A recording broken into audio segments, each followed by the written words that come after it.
கடலூரில் தூங்கிக் கொண்டிருந்த கணவனை மனைவியே கழுத்தை அறுத்து கொலை செய்த சம்பவம் அதிர்ச்சியை ஏற்படுத்தியுள்ளது. ஓய்வு பெற்ற NLC ஊழியருக்கு மனைவியே எமனாக மாறியது ஏன்? நடந்தது என்ன? கடலூர் மாவட்டம் நெய்வேலியில் உள்ள இந்திரா நகர் பகுதியைச் சேர்ந்தவர் கொளஞ்சியப்பன்.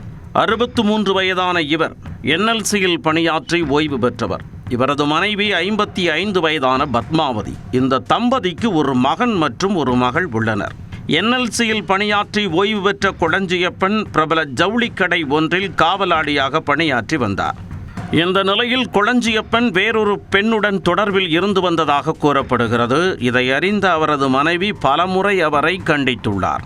இதனால் தம்பதிக்கு இடையே அடிக்கடி தகராறு ஏற்பட்டுள்ளது. இது தொடர்பாக கடந்த ஒரு மாதத்திற்கு முன்பு கொளஞ்சியப்பன் மீது நெய்வேலி மகளிர் காவல் நிலையத்தில் பத்மாவதி புகார் அளித்துள்ளார். இதையடுத்து கணவன் மனைவி இடையே விரிசல் அதிகரித்து மோதல் வெடித்துள்ளது. இந்நிலையில் செவ்வாய்க்கிழமை இரவில் வழக்கம்போல் இருவரும் கடுமையாக சண்டையிட்டுள்ளனர். ஒரு வழியாக சண்டை ஓய்ந்ததும் கொளஞ்சியப்பன் தூங்கச் சென்றுள்ளார். ஆனால் அவரின் மனைவி கடும் கோபத்தில் தூங்காமலேயே இருந்துள்ளார். திடீரென நள்ளிரவில் என்ன நினைத்தாரோ தெரியவில்லை, தூங்கிக் கொண்டிருந்த கணவனை கத்தியால் கழுத்தை அறுத்து கொடூரமாக கொலை செய்துள்ளார். அப்படியும் ஆத்திரம் தீராமல் கணவர் உடலுடன் விடியற்காலை வரை அருகிலேயே இருந்துள்ளார். விடிந்ததும் தனது உறவினர்களுக்கு போன் செய்து கணவரை கொன்றுவிட்டதாக கூறியுள்ளார்.